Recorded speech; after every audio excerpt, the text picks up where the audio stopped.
Добрый день! Сегодняшний обзор будет посвящен итальянскому замку под европейский цилиндр Matura 85971.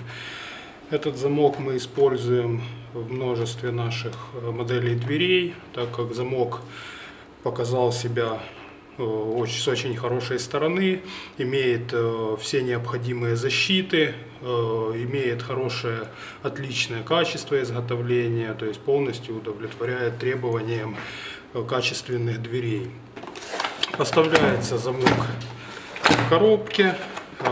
На коробке есть модель замка и небольшая лейпа, на которой сделано небольшое описание, то есть произведено в Италии, производитель Matura и так далее. Замок врезной цилиндровый, без цилиндрового механизма, то есть цилиндровый механизм и средства защиты к нему докупаются отдельно. Это только корпус. Предназначен для установки на металлические бронированные двери в жилых и общественных помещениях. Класс замка 4. Так, это несущественно. Гарантия от производителя 24 месяца с даты продажи. То есть тут, в принципе, все. Коробка запечатанная. В самой коробке есть прилагаемая инструкция. Ну и, собственно говоря, сам корпус замка.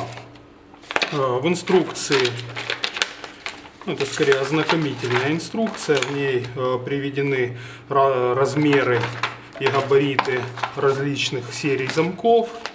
Здесь есть и этот замок. Что здесь в ней полезного? В ней полезного то, что вот этот вот пункт.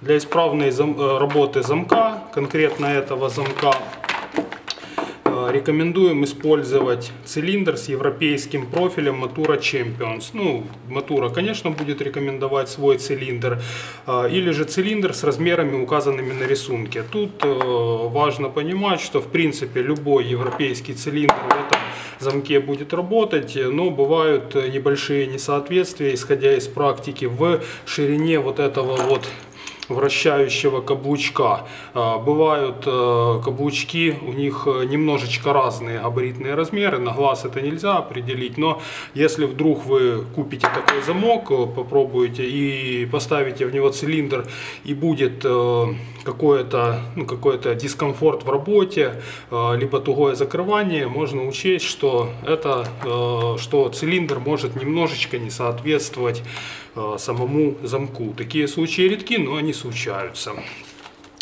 По инструкции, в принципе, это все. Здесь больше никакой полезной информации в ней нет. Далее сам корпус замка. Корпус замка одного из самых больших форматов, то есть замок используется и позиционируется производителем как взломостойкий. У замка есть 4 стальных выдвигающихся ригеля, собачка. Вот этот винт непосредственно под собачкой, это винт крепления цилиндрового механизма в корпусе фиксации. 2 винта, которые держат планку на корпусе, и по краям 4 винта, которые служат как крепежные при установке в дверь.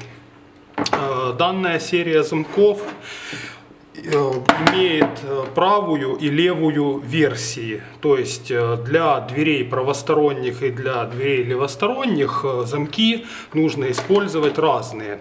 В принципе, можно использовать эту модель для обеих типов, то есть вот эта собачка, которую нужно развернуть, то есть можно, нажав элемент, просто перевернуть ее.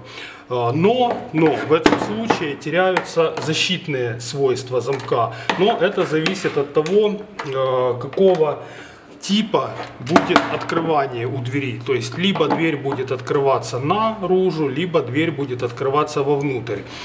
Самое главное, что здесь нужно знать. Одну секундочку, я верну собачку на место. Да. Самое главное, что здесь нужно запомнить, если вы хотите использовать этот замок, что вот эта вот красная лейба, она всегда должна смотреть вовнутрь.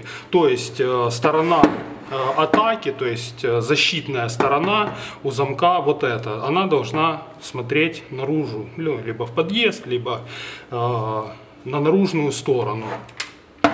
На вот этой вот лейбе описание, то есть warning, предупреждение о том, что замок снабжен защитой от извлечения цилиндра в положении, когда он закрыт.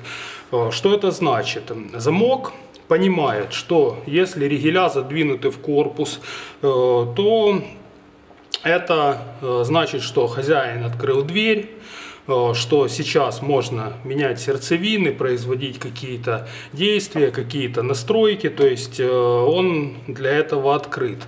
Как только ригеля замка выдвигаются, замок работает на 2 оборота. Тяги замка выходят на 20 мм. Сейчас я зафиксирую, чтобы было немножечко удобнее.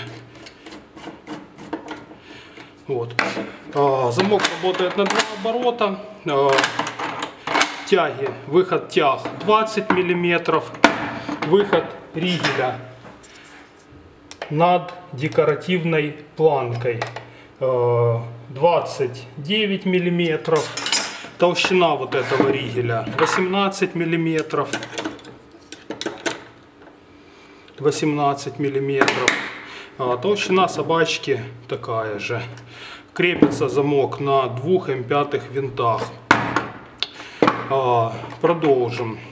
То есть сейчас замок считает, что дверь закрыта. То есть хозяин закрыл дверь, ригели выдвинуты.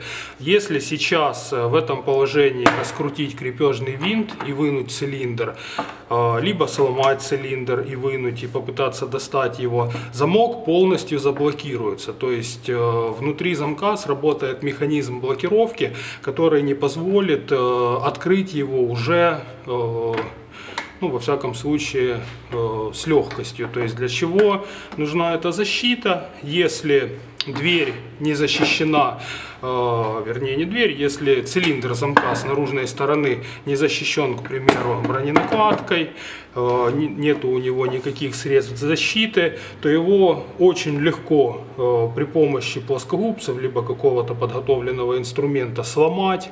То есть он сломается на своем самом слабом месте. Одну половинку цилиндра вытащить на одну сторону, вторую половинку цилиндра затолкнуть вовнутрь квартиры, с наружной стороны вставить свой цилиндр и просто открыть замок. Так вот, чтобы такого не случилось, то в замке реализована защита вот от такого метода вскрытия. Это скорее потому, что в наших дверях эта защита, она не так актуальна, потому что в наших дверях замок, во-первых, конструкция защищает этот замок как минимум 6 мм стали, а в самых мощных моделях концентрация стали перед замком может доходить до 3-3,5 см, то есть очень большие толщины. Обязательно защищен закаленной пластиной, не позволяющей высверлить определенные сегменты, и обязательно защищен броненакладкой, то есть броненакладкой, которая защищает вот эту саму сердцевину от каких-либо манипуляций, высверливаний, переломов и так далее. Далее. Замок, блокировка у этого замка односторонняя, то есть она она контролирует только наружную сторону. Если, к примеру, мы выломаем цилиндр сзади, достанем половинку, а переднюю оставим, то замок уже не заблокируется. Именно поэтому я и говорю, что обязательно, если вы хотите получить максимум по взломостойкости, то обязательно надо использовать его правильно, по регламенту, то есть вот этой вот красной лейбой ставить вовнутрь помещения и блокировкой. Вот сейчас мы ее постараемся найти. Обязательно надо помнить, что цилиндр ни в коем случае нельзя доставать при выдвинутых ригелях, только вот так. Блокировка, она, это, если здесь будет видно, это вот этот вот элемент. В закрытом положении он упирается в верхнюю часть цилиндра и контролирует его позицию, то есть не извлечен ли он из корпуса замка. Для наших дверей замок подходит оптимально, потому что корпус этот очень неприхотливый в работе, то есть очень долговечный. У людей, у клиентов такие замки стоят уже более 10-12 лет, то есть средний срок службы такого замка при правильной эксплуатации даже в тяжелой двери составит 15-20 лет, потому что, как мы увидим далее, я разберу этот корпус, чтобы там все было видно. Этот замок использует минимум частей, все они сделаны из стали, то есть нету никаких силуминовых сплавов, нету никаких, скажем так, сегментов и частей, которые могли бы легко сломаться. Далее в нашей двери, как я сказал,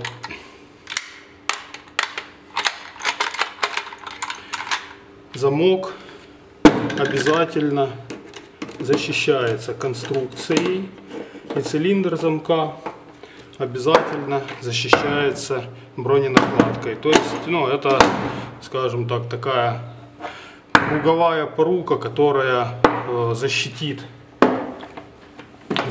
квартиру либо какое-то помещение от вскрытия. То есть сам по себе замок — это силовая часть. Вот эти ригели замка должны держаться в мощной раме, то есть только тогда они будут выполнять свои функции. Потому что если 4/18 ригеля будут там держаться в полотне там из 0,8 мм, то, конечно, они просто его разорвут при попытке взлома, и все. То есть сталь двери должна быть тоже, если вы хотите качественный замок, соответственно, для достижения результата его надо ставить в качественную дверь с хорошим металлом. Далее корпус обязательно. Корпус этого замка должен накрываться закаленной пластиной на весь корпус замка. Если вы хотите получить дверь как взломостойкую, то есть с защитой от большинства методов вскрытия, то закаленная пластина, она нужна обязательно, потому что этот замок с профессиональной точки зрения очень уязвим к сверлению определенных его частей. То есть проделав, если не будет закаленной пластины, то проделав буквально обычным сверлом 2 отверстия, можно открыть этот замок независимо от того, какой здесь будет стоять цилиндр, с какой секретностью, невскрываемый, очень дорогой. То есть он не будет вообще ничем препятствовать и не будет задействован. Поэтому пластина должна накрывать весь корпус замка. Чем толще пластина, тем дольше время сверления, соответственно и время вскрытия такой двери. Далее сердцевина обязательно должна защищаться броненакладкой, то есть от перелома, от сверления, вообще от манипуляций с ней. Для этого мы делаем свою броненакладку собственную, то есть мы ее разработали, делаем с увеличенной защитной шайбой, то есть толщина вот этой шайбы, она составляет 15 мм для рекомендуемых нами цилиндров Abloy Protec 2 EVO 4KS, то есть это то, что для EVO 4KS максимум можно вытянуть, для Abloy можно вытянуть и 20 мм, тогда меньше удобства, то есть это уже все индивидуально обсуждается с заказчиком. То есть вот эта шайба, она один из основных критериев, скажем так, невскрываемости сердцевины, потому что если шайба будет очень слабая, сейчас если есть, покажу пример.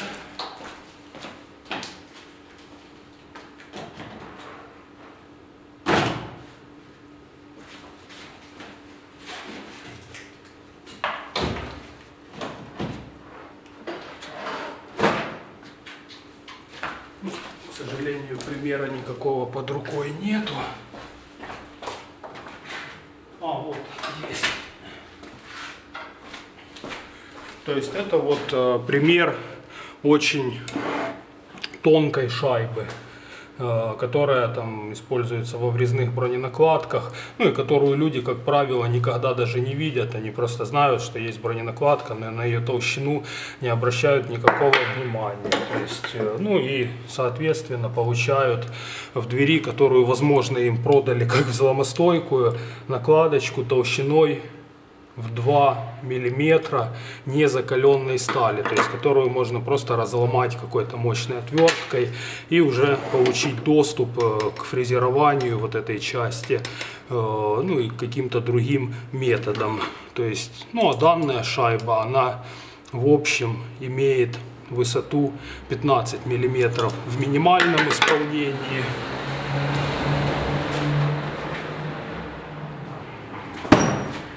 Ну и для цилиндров с длинной шейкой ключа, то есть, вот, к примеру, для цилиндра облой в самую-самую притирочку можно использовать шайбы высотой в 20 до 21 миллиметра. Ну, конкретно эта шайба, она делается под австрийский цилиндр топовый EVA MKS, то есть Magnet Control System с магнитными элементами.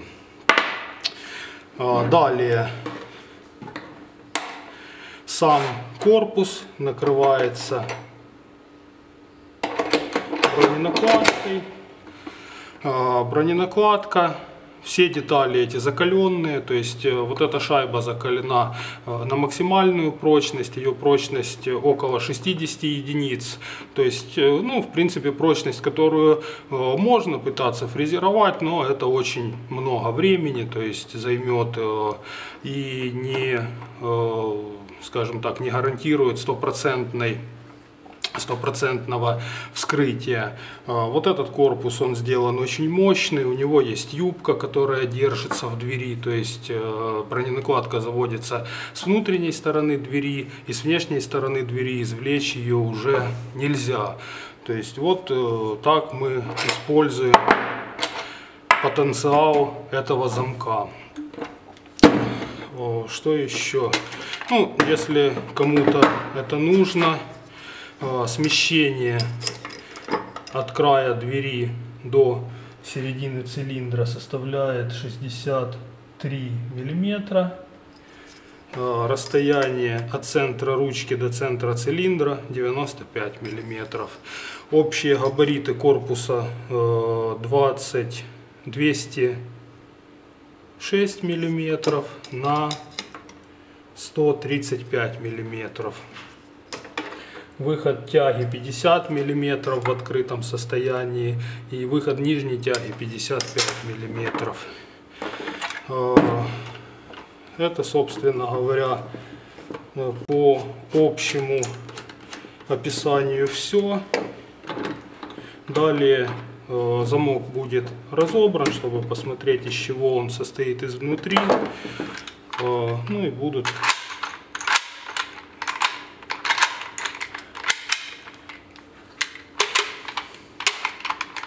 даны какие-то еще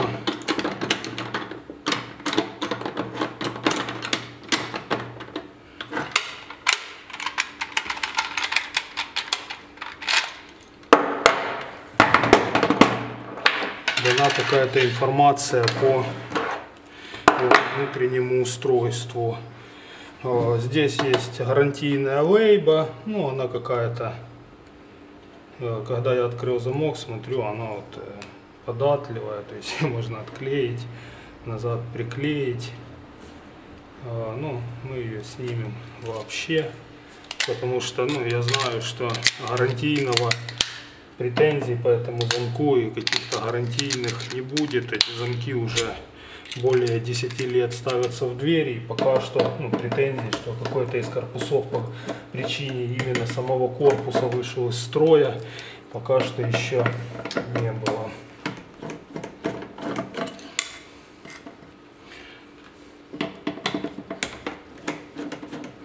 Из используется этот замок в двери? Ну, по ряду причин, одна из которых это его, скорее всего, минимальная стоимость в категории вот в таких взломостойких замков с защитами необходимыми, с большим форматом ригелей. То есть это одно из самых недорогих решений. В зависимости от Cheezy Revolution Pro, ну там других моделей, мультилока, который сам по себе очень дорогой, то это, конечно, полностью функциональное решение при минимальной стоимости. Так, ну вот мы снимаем крышку. Что у нас здесь? Что у нас здесь? Вот этот механизм позиционирует и зажимает сердцевину. То есть вот этот крепежный винт, он сам непосредственно не притягивает сердцевину, он делает вот такую вот манипуляцию. То есть мы его когда крутим, он приводит в действие привод, который уже удерживает сердцевину, ну, и позиционирует ее в двери.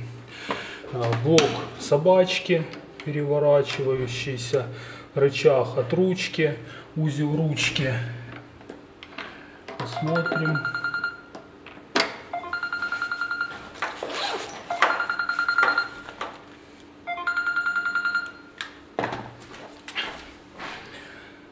Узел ручки, ну,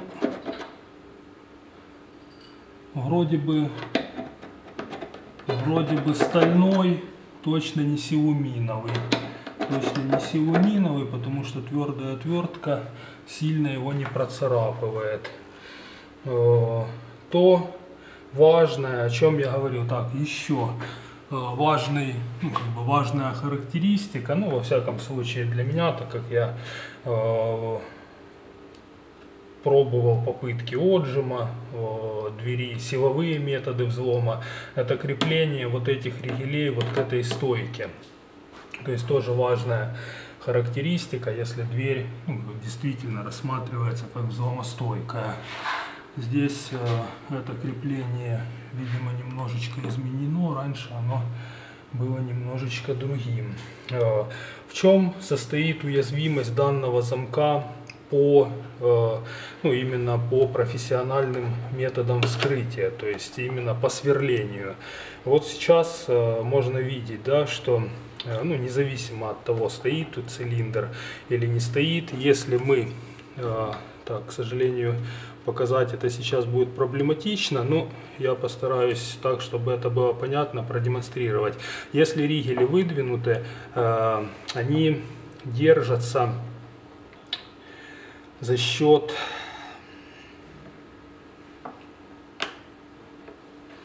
вот этой вот стоечки.